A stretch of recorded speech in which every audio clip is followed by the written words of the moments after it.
నమస్తే న్యూస్ కి స్వాగతం. ముందుగా ముఖ్యాంశాలు. గాంధీ విగ్రహం ముందు ఎంపీల నిరసన, ఉభయ సభలు 2 గంటలు వాయిదా. ప్రజలకు ఇచ్చిన హామీలు నెరవేరాలని కోరుతున్న గవర్నర్ తమిళిసై.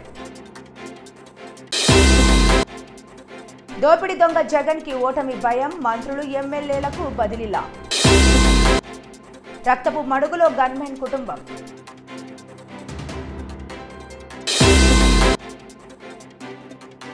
యశోద ఆసుపత్రి నుంచి కేసీఆర్ డిశ్చార్జ్. స్మోక్ అటాక్ ఘటనను ఖండిస్తూ పార్లమెంటులో ఆందోళన చేపట్టిన 14 మంది ఎంపీలను గురువారం సెషన్ మొత్తం సస్పెండ్ చేసిన విషయం తెలిసిందే. సస్పెన్షన్ కు గురైన ఆ ఎంపీలు ఇవాళ పార్లమెంట్ ఆవరణలో ఉన్న గాంధీ విగ్రహం ముందు నిరసన చేపట్టారు. సస్పెండ్ అయిన వారిలో 13 మంది లోక్సభలో, ఒక రాజ్యసభ సభ్యుడు ఉన్నారు. ఆ ఎంపీలు ప్లాకార్డులు పట్టుకుని ప్రదర్శన చేపట్టారు. ప్రజాస్వామ్యం డౌన్ డౌన్ అన్న ప్లాకార్డులను పట్టుకున్నారు. సైలెంట్ ప్రొటెస్ట్ టీషర్ట్ ను డెరిక్ ఓబ్రియన్ వేసుకున్నారు. మరోవైపు ఇవాళ ఉభయ సభలు వాయిదా పడ్డాయి. లోక్సభ, రాజ్యసభ ప్రారంభం కాగానే విపక్ష సభ్యులు ఆందోళన చేపట్టారు.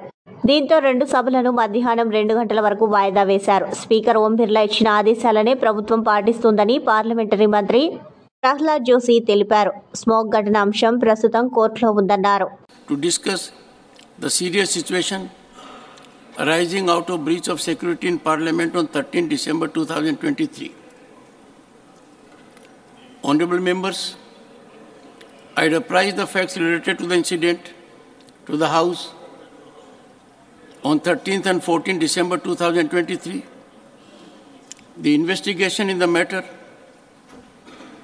is underway and it shall be taken to logical conclusion.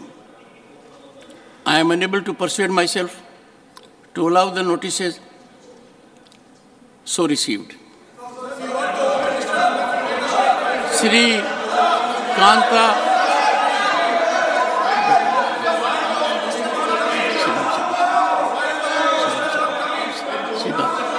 and Mr. Chadha, you don't have to do like this to raise a point of order. Use your tongue. No, don't do it. Otherwise, you will start dancing also. Don't do it. Take your seat. Don't take your seat. Time for you to start learning. You are the only person who is enjoying his conviction, his sentence, giving an impression suspense would you revoked. You were convicted. You were sentenced by this house. Honorable members, nothing will go on record.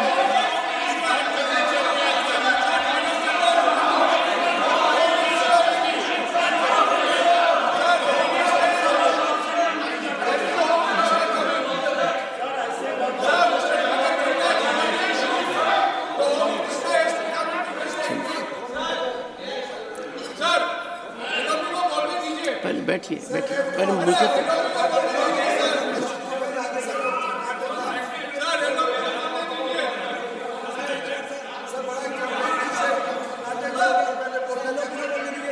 What is Karnataka? Sir पहले बताएं कि कर्नाटक में किस प्रकार से इनकी सरकार law and order के Honorable members, take your seat. Take your seat.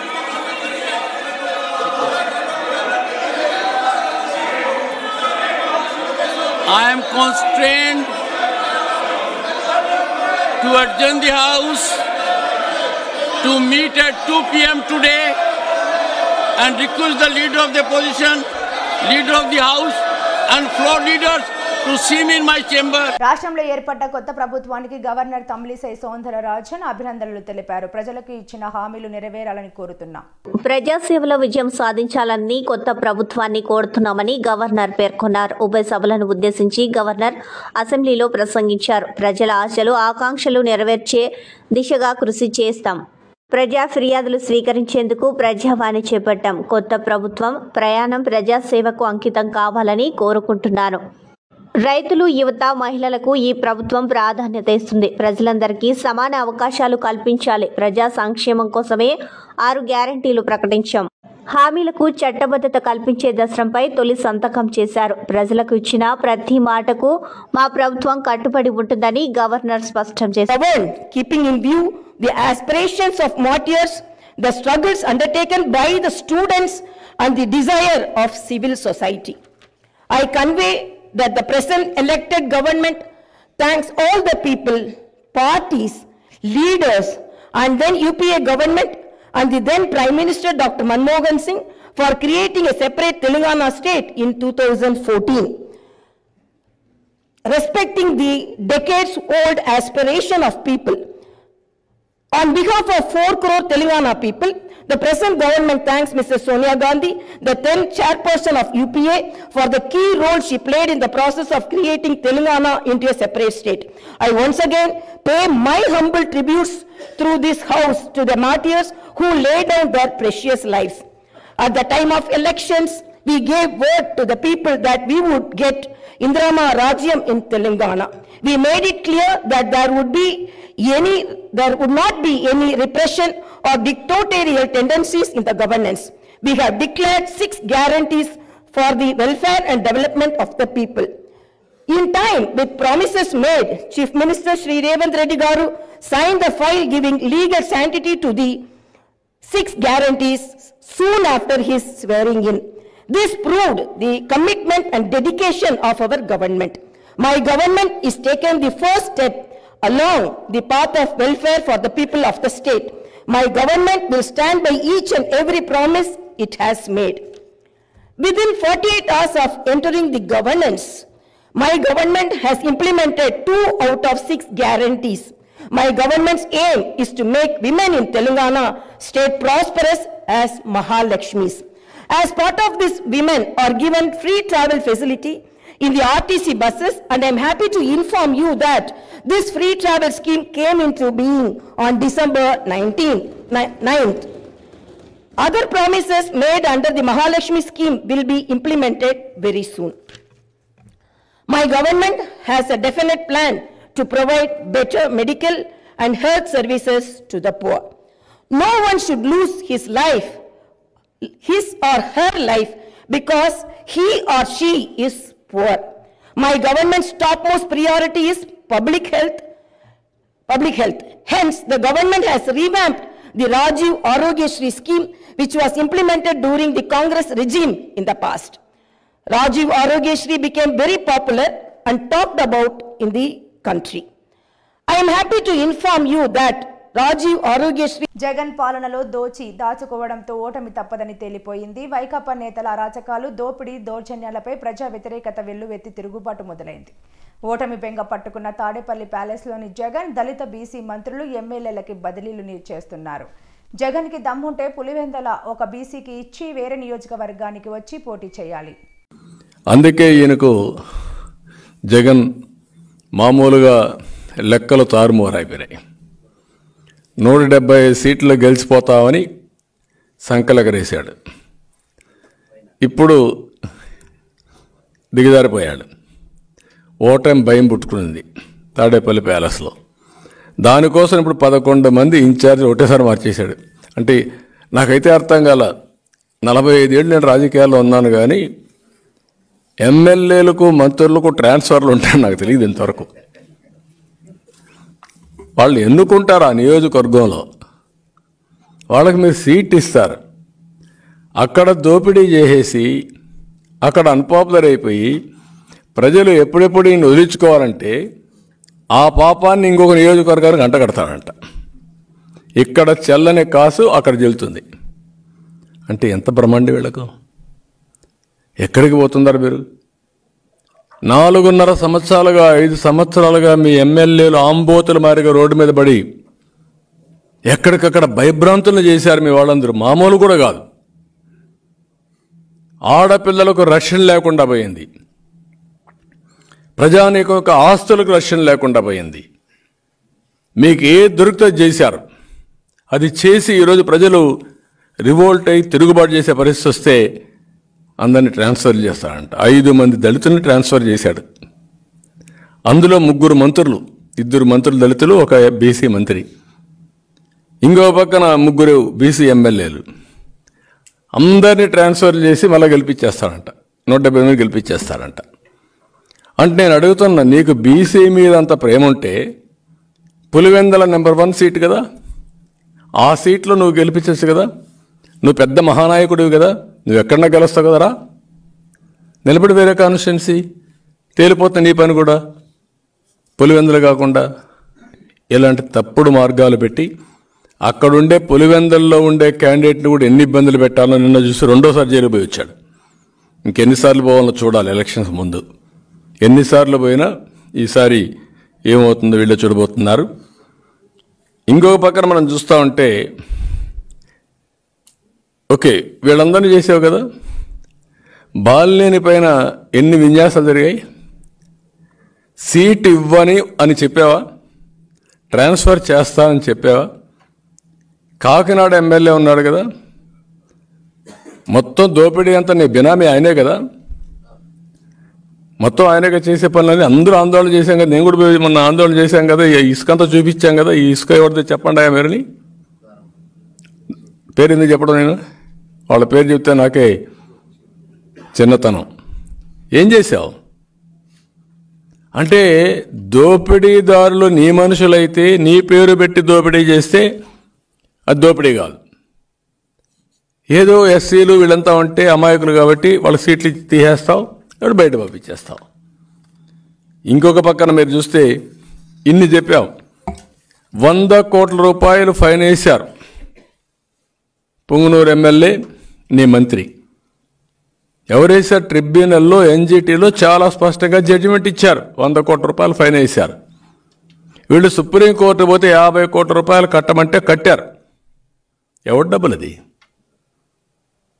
రాష్ట్ర ఎక్స్చెక్కర్ నుంచి కట్టారు, ప్రజలు కట్టే పన్నుల నుంచి కట్టారు. ఎందుకు మార్చలా? మార్చే ధైర్యం ఉందా మీకు? మార్చరు. అంటే పేదవాళ్ళు చూస్తే లెక్కలేనితనం. అందుకని ఇవన్నీ చూసినప్పుడు నేను అంటున్నా ఒకటే గుర్తుపెట్టుకోవాలి, 150 మందిని మార్చినా నువ్వు గెలవు. గుర్తుపెట్టుకో. నువ్వు చెప్పుకోవచ్చు, డబ్బులు ఇచ్చి సర్వేలు చేసి చేసుకోవచ్చు, ఎగరచ్చు. ఈ రోజుటికి ప్రజల్లో చాలా వ్యతిరేకత ఉంది. ఇప్పుడిప్పుడు బయటపడుతున్నారు. జనవరిలో మీరు చూస్తారు, ఫిబ్రవరి మార్చిలో మీరు చూడండి, నోటిఫికేషన్ వచ్చిన తర్వాత మీరు చూడబోతున్నారు. అడ్రస్ కూడా ఒక్కొక్కరు అడ్రస్ కూడా ఉండరు. వీళ్ళ యొక్క డిపాజిట్ గల్లంతయ్యే పరిస్థితి వస్తుంది. ఎప్పుడు కూడా ప్రజల్ని ఇంత టేక్ ఇట్ ఫర్ గ్రాంటెడ్ తీసుకోవడం చాలా దుర్మార్గం, ఇది నీచం. నీకు ఒక బాధ్యత అప్పచెప్పారు, ప్రభుత్వం అనేది ఒక ట్రస్టీగా వ్యవహరించాలి. రాజస్థాన్ ముఖ్యమంత్రిగా భారతీయ జనతా పార్టీ బీజేపీ నాయకుడు భజన్ లాల్ శర్మ శుక్రవారం జైపూర్లో ప్రధాని నరేంద్ర మోడీ, కేంద్ర హోంమంత్రి అమిత్ షా మరియు బీజేపీ అధ్యక్షుడు జేపీ నడ్డా సమక్షంలో ప్రమాణ స్వీకారం చేశారు. ఐకానిక్ ఆల్బర్ట్ హాల్లో జరిగిన ఈ వేడుకల్లో పలువురు కేంద్ర మంత్రులు, వివిధ రాష్ట్రాల ముఖ్యమంత్రులు కూడా పాల్గొన్నారు. శర్మతో పాటు దియా కుమారి, ప్రేమ్చంద్ బైర్వా కూడా ఉప ముఖ్యమంత్రులుగా ప్రమాణ స్వీకారం చేశారు. मैं माननीय राज्यपाल महोदय से आग्रह करती हूं कि कृपया शपथ ग्रहण समारोह शुरू करने की अनुमति प्रदान करें। महोदय, मनोनीत मुख्यमंत्री श्री भजन लाल शर्मा अपने पद तथा गोपनीयता की शपथ ग्रहण करने के लिए यहाँ उपस्थित हैं। महोदय, कृपया अब आप मनोनीत मुख्यमंत्री जी को पद एवं गोपनीयता की शपथ ग्रहण करावें। मनोनीत माननीय मुख्यमंत्री श्री भजन लाल शर्मा जी से अनुरोध है कि शपथ ग्रहण करने हेतु पधारें।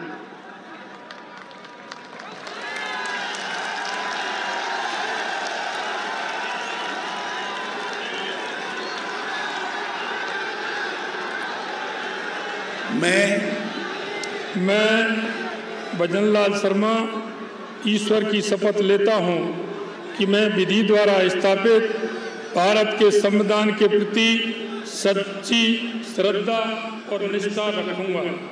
मैं भारत की प्रभुता और अखंडता अक्षुण्ण रखूंगा।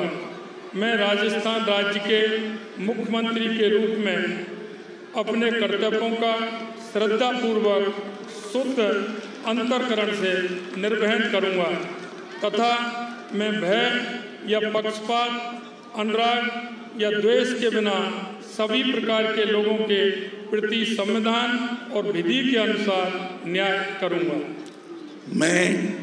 मैं भजनलाल शर्मा ईश्वर की शपथ लेता हूं कि जो विषय राजस्थान राज्य के मुख्यमंत्री के रूप में मेरे विचार के लिए लाया जाएगा अथवा मुझे ज्ञात होगा, उसे किसी व्यक्ति या व्यक्तियों को तब के सिवाय जबकि ऐसे मंत्री के रूप में मैं अपने कर्तव्यों के सम्यक निर्वहन के लिए ऐसा करना अपेक्षित हो, मैं प्रत्यक्ष अथवा अप्रत्यक्ष रूप से संसूचित या प्रकट नहीं करूंगा।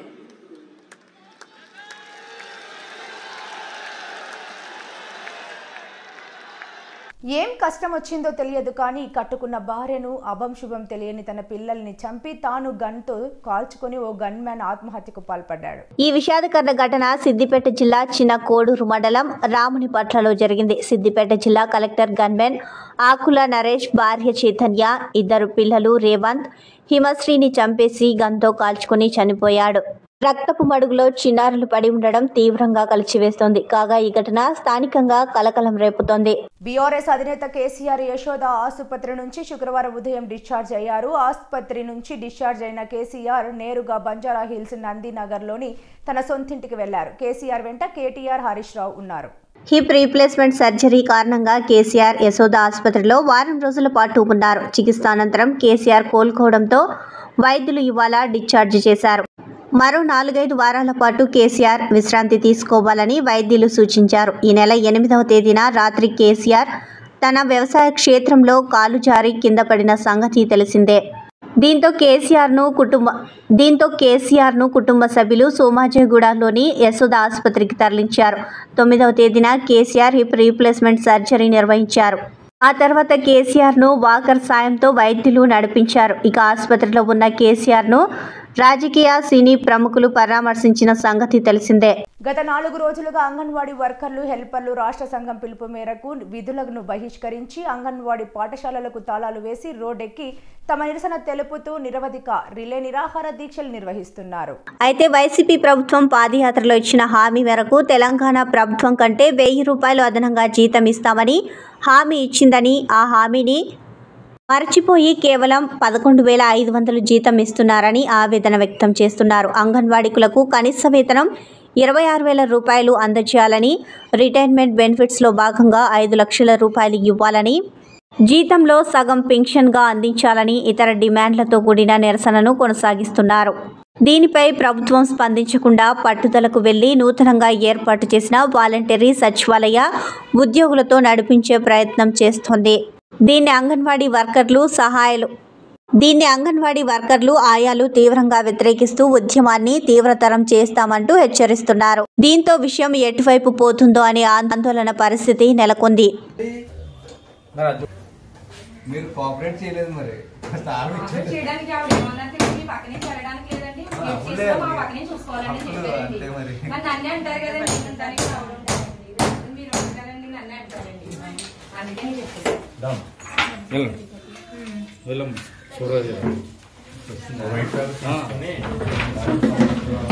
ఉక్కు పెట్టుకో నోట్స్ ఉందా?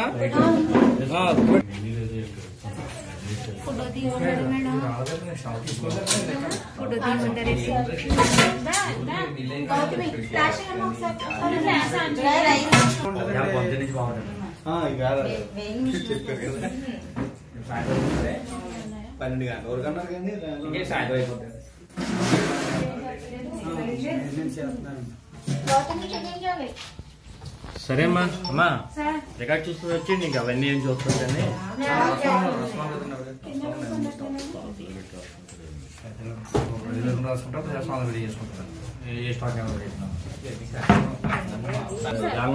మళ్ళీ ఉండరు కదా, బాగుండకుండా ఉండరు కదా. నాకు అడ్డ ఇచ్చేస్తున్నా తామగారు అనుకోనమ్మా.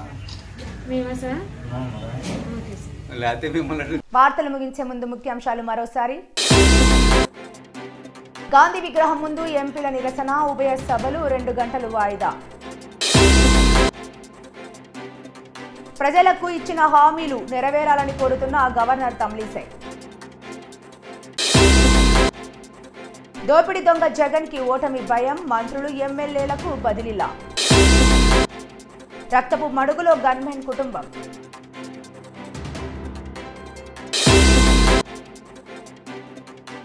యశోద ఆసుపత్రి నుంచి కేసీఆర్ డిశ్చార్జ్. ఈ వార్తలు ఇంతటితో సమాప్తం. నమస్కారం.